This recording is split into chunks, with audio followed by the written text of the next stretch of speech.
안녕하세요. 이갈이 박박사 박한성입니다. 오늘은 치과 의사 선생님들께 이갈이에 대해서 당부 말씀을 드리고자 합니다.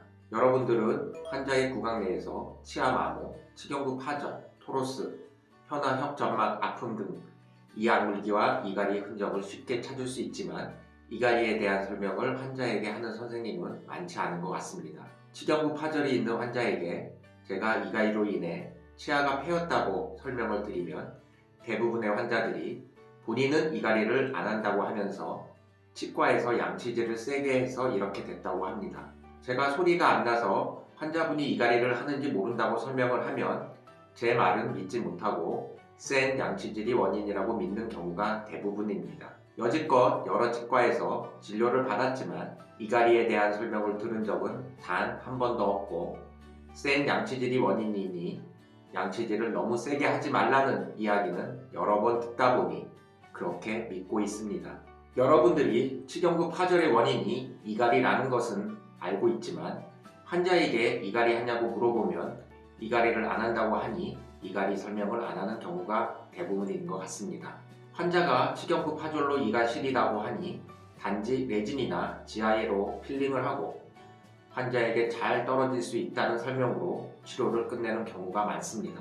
원인 해소가 안 되니 잘 떨어질 수밖에 없고 치경부 파절은 점점 더 심해집니다. 환자에게 이갈이를 설명하고 이갈이 치료도 같이 하시기 바랍니다. 또 제가 토로스가 큰 환자에게 치과에서 설명 들은 적 있냐고 물어보면 토로스 자체가 있는지를 모르고 있거나 병적인 것이 아니니 별 문제 없다는 설명을 들었다고 합니다.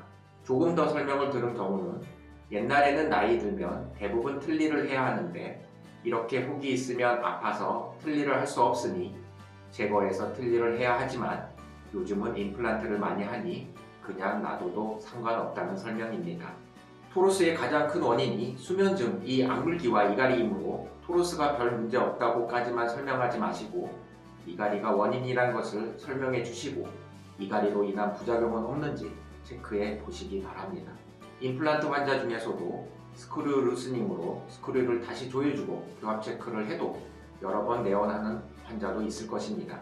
스크류 루스닝의 원인은 거의 측방 운동 시 교합 간섭에 의한 것입니다. 치경부 파절과 같은 현상이죠.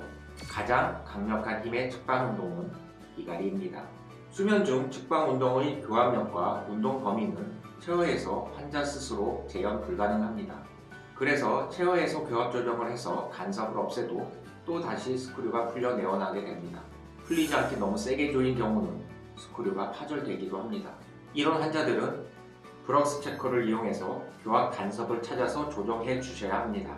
브럭스 체커는 이갈이를 안 한다고 하는 환자, 특히 비염이 심해서 입을 벌리고 잔다는 등 이갈이를 강하게 부정하는 환자에게 이갈이를 눈으로 보여줄 수 있는 좋은 이갈이 검사 방법입니다. 이갈이를 할 때 소리가 나는 경우보다 안 나는 경우가 훨씬 많습니다. 환자가 이갈이를 안 한다고 해도 이갈이를 염두에 두고 치료를 하시면 한 차원 높은 진료를 하게 되실 것입니다. 시청해 주셔서 감사합니다.